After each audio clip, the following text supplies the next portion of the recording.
ایک سہیلی جو بے حد خوبصورت تھی ایک سہیلی جو بے حد خوبصورت اور سمارٹ تھی اکثر کہا کرتی تھی کہ میں نے ایک جن سے شادی کر رکھی ہے، لیکن ہم اس کی بات کو گپ سمجھ کر اڑا دیتے تھے کیونکہ ہم جنوں پر یقین نہیں رکھتے تھے۔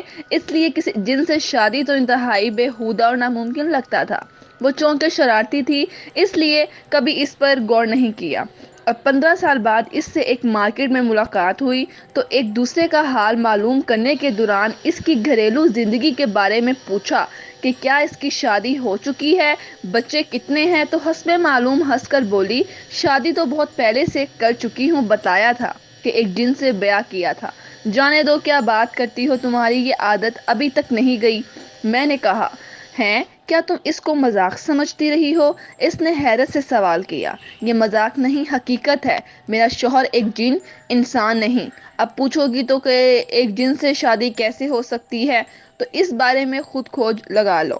اس نے مجھے یہ تو نہیں بتایا کہ اس کی شادی جن سے کیسے ہو گئی، لیکن یہ کہا کہ اس کی اولاد نہیں، اور وہ جن جس کا نام اس نے عبد الباری بتایا تھا، اس کے ساتھ بہت خوش ہے۔ میں نے یہ نہیں سمجھ پا رہی تھی کہ تم ایک جن سے شادی کیوں کر لی۔ وقتی طور پر میں نے دلچسپی ظاہر کی، کیا حرج ہے، لوگ کتوں، بلیوں اور گدھوں سے شادیاں کر رہے ہیں، میں نے تو پھر ایک ایسی مخلوق سے شادی کی ہے جس کا ذکر ساری الہامی کتابوں میں موجود ہے۔ اس نے طنز جواب دیا، اور ہاں، اگر کہو تو تمہارے لیے بھی جن کا رشتہ تلاش کروں۔ اس نے مجھے چٹکی کاٹی، لیکن میرا حیرت زدہ چہرہ دیکھ کر وہ ہنستی مسکراتی چلی گئی اور میں مخمصوں میں پڑ گئی۔ میں آپ کو کیا بتاؤں کہ اس کی بات کو ہضم کرنا کتنا مشکل رہا میرے لیے۔ ایک انسان غیر انسان کے ساتھ کیسے ازدواجی زندگی گزار سکتا ہے؟ یہ سوال مجھے بہت تنگ کیا کرتا تھا۔ پھر مجھے ایک ایسی کتاب پڑھنے کا اتفاق ہوا جو جنات کے متعلق کسی عالم دین نے بڑی تحقیق سے لکھی تھی۔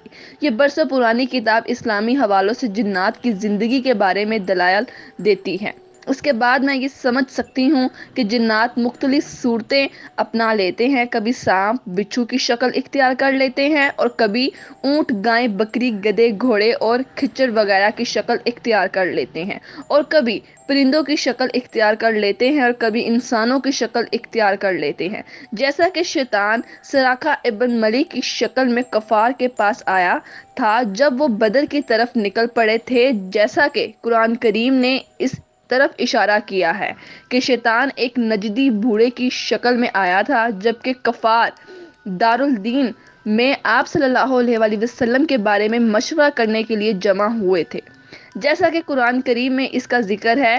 ترمذی اور نسائی شریف میں حضرت ابو سعیدہ خدری رضی اللہ عنہ کی روایت ہے، وہ فرماتے ہیں کہ حضور صلی اللہ علیہ وآلہ وسلم نے فرمایا کہ مدینہ منورہ میں کچھ مسلمان جنات بھی رہتے ہیں۔ اگر تم کو کوئی سانپ بچھو نظر پڑے تو پہلے اس کو 3 بار ڈراؤ، اگر تب بھی وہ نہ جائے تو اس کو مار دو۔